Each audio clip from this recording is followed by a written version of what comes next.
नमस्कार दर्शकों, और आप देख रहे हैं ऑक्सफोर्ड एजुकेशन एकेडमी और मैं हूं आपका अपना रोबिन चौधरी मेरठ से। और आज की हम चर्चा करेंगे कि जर्मनी ने जब जब भी अपनी सेना को तैयार किया है तो उसने प्रथम विश्व युद्ध और द्वितीय विश्व युद्ध और तीसरे युद्ध के लिए भी तैयार होने के लिए उसने अपनी सेना को तैयार करना शुरू करता है। आज की चर्चा एक बहुत पुराने लेकिन खतरनाक सवाल से शुरू करता हूं कि इतिहास गवाह है, जब जब जर्मनी ने अपनी सेना तैयार की तो दुनिया युद्ध की तरफ बढ़ती चली गई। तो क्या आज जर्मनी फिर वही रास्ता अपना रहा है? क्या इसका मतलब आने वाला युद्ध है? इस सवाल का जवाब हां और ना में नहीं बल्कि परिस्थिति को समझकर दिया जा रहा है। इसको समझना होगा, आखिर जर्मनी ने सेना की तैयारी क्यों प्रारंभ की। सबसे पहले इसके इतिहास को समझते हैं कि पहले विश्व युद्ध से पहले जर्मनी ने तेजी से इंडस्ट्रियलाइजेशन किया और सेना को आधुनिक बनाया और यूरोप में पावर बैलेंस बिगाड़ दिया। और नतीजा 1914 में विश्व युद्ध का होना।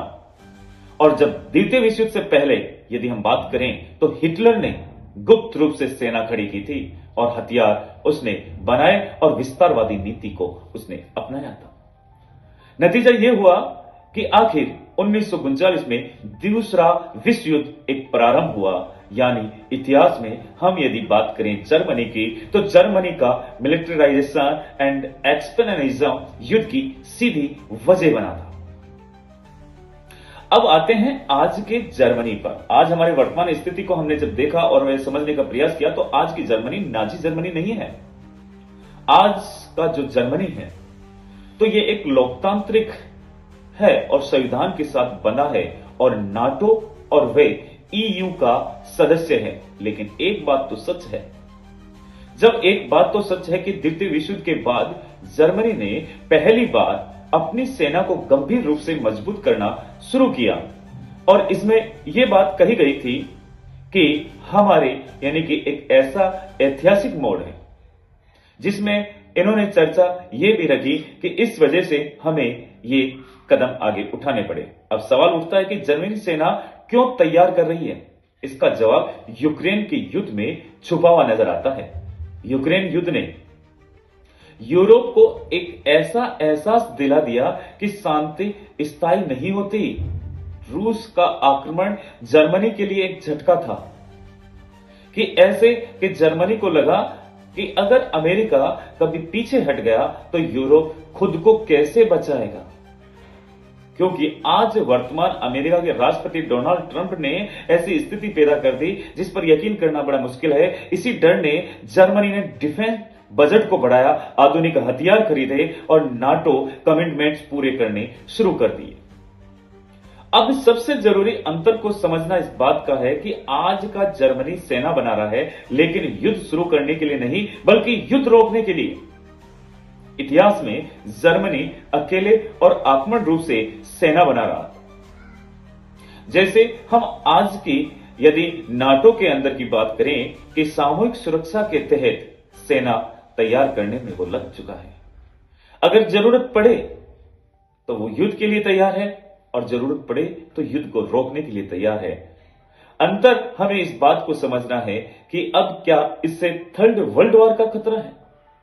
तो इसका जवाब हम ये कहना चाहेंगे कि जर्मनी अकेले युद्ध शुरू नहीं करेगा लेकिन ये एक प्रत्यक्ष खतरा है। यानी कि इनडायरेक्ट रूप से ये खतरा नजर आता है। अगर नाटो और रूस के बीच यदि सीधा टकराव हुआ तो जर्मनी फ्रंट लाइन स्टेट बन सकता है। यानी युद्ध का कारण जर्मनी नहीं होगा लेकिन युद्ध का मैदान जरूर बन सकता है। जैसा आपको विदित है कि यदि हम उन विद्यार्थियों के बारे में बात करें जो यूपीएससी की तैयारी करते हैं, उनके महत्वपूर्ण विश्लेषण के बाद में तो इतिहास अपने आप नहीं दोहराता लेकिन संकेत जरूर देता है। आज के संकेत हमें यह बताते हैं कि दुनिया मिलिटराइजेशन की ओर बढ़ रही है लेकिन आइडियोलॉजी ड्राइवर नहीं, सिक्योरिटी ड्राइवर। जर्मनी की तैयारी आक्रामक नेशनलिज्म नहीं बल्कि डिफेंस रिलीजियन है। अब आप ये आसानी से समझ सकते हैं कि यदि हम अनुमान पर यदि चर्चा करें, अगर डिप्लोमेसी चली तो जर्मन की जो सेना है वो सिर्फ डिटेरेंस बनकर रहेगी और अगर डिप्लोमेसी टूटी तो जर्मनी हमारा युद्ध का केंद्र नहीं बल्कि एक युद्ध का हिस्सा बन सकता है। यानी खतरा जर्मनी से नहीं, वैश्विक पावर स्ट्रगल से है कि हमारे पावर यानी कि शक्ति का प्रदर्शन करने की होड़ में देश आज अपने अपने जितने भी सेनाओं की तैयारी कर रहा है, अपने हथियारों खरीदने की तैयारी कर रहा है। हर बार जब जर्मनी ने बिना नियंत्रण के सेना बनाई, युद्ध हुआ, ये आप सभी लोगों ने देखा, समझा। लेकिन आज जर्मनी नियंत्रण में है, संस्थाओं में बंधा हुआ है, अकेला फैसला लेने की स्थिति में नहीं है। इसलिए इतिहास जैसा युद्ध जरूरी नहीं कि दोहराया जाए, लेकिन सतर्क रहना आज भी उतना ही जरूरी है, क्योंकि कभी भी युद्ध का संकट गहराया जा सकता है। इस आधार पर हम ये बात को रखते हैं कि जो इतिहास, जो वैश्विक राजनीति और युद्ध शांति के बदलते संकटों को आसान और गहराई से समझने के लिए हम आपके बीच में आते रहेंगे। जैसा आपने देखा कि हम अमेरिका, जो कि हमेशा यूक्रेन के युद्ध में उसने समर्थन करने की कोशिश की, यूक्रेन के लोगों ने नाटो का सदस्य बनने का प्रयास किया। इस प्रकार धीरे धीरे डिप्लोमेटिक आइडियाज ये हो गए कि कभी अमेरिका ने टैरिफ बढ़ाने की बातें रखी, कभी ईयू के सदस्यों को उन्होंने इस प्रकार से परेशान किया, उनको बेइज्जत किया, ताकि उन्हें भी एक अपने आने वाले रास्ते की तरफ एक होड़ लगी। कहीं ऐसा ना हो कि वेनेजुएला जैसा हमारे देश का हाल हो, हमारी संप्रभुता को नुकसान पहुंचाए। और ग्रीनलैंड पर जब उन्होंने एक ऐसी योजना तैयार की कि हम ग्रीनलैंड के लोगों को भी हम अपने अधिकार में कर लेंगे, लेकिन किसी कारण वहां नाटो के सदस्यों ने अपनी अपनी बात को जिस प्रकार से रखा, तो उन्होंने अपनी बातों को इस प्रकार से समझने का प्रयास करते हुए ये कोशिश की कि ऐसा नहीं करके फिर उन्होंने अपने रुख को एक अलग पहचान दी। उन्होंने फिर अपना एक रुख बैक टू रिटर्न होते हुए एक कदम पीछे हटे और फिर एक रणनीति दूसरे राष्ट्र को लेकर रच दी। कभी वो ईरान की तरफ, तो कभी यूएई की तरफ, तो कभी हमारे इस हम समझौते की बात करें तो वेनेजुएला का, और फिर हमारे ग्रीनलैंड, इन सभी के करते हुए पूरे देश के सिस्टम को उसने उन्हें नचाने का कहूं तो वो भी एक प्रयुक्त शब्द होगा, उन्होंने पूरी डिप्लोमेसी को बदल दिया।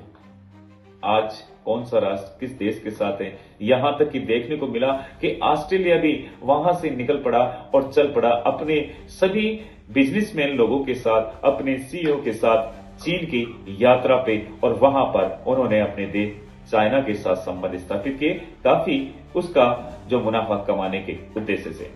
तो आपने देखा आज की रिपोर्ट, हमने थोड़ी जर्मनी के बारे में चर्चा की। जर्मनी, ये जानना बहुत जरूरी है, क्योंकि जब भी जर्मनी ने अपनी सेनाओं की तरफ अपनी सेना बढ़ाना हो, चाहे उस पर खर्चा डिफेंस को लेकर करना हो, तो ये एक युद्ध की आहट सुनाई देती है। अगर इस प्रकार की जानकारी आपको अच्छी लगती है तो आप ऑक्सफोर्ड एजुकेशन एकेडमी चैनल को सब्सक्राइब करें, दोस्तों को शेयर करें, लाइक करें। जय हिंद, वंदे मातरम।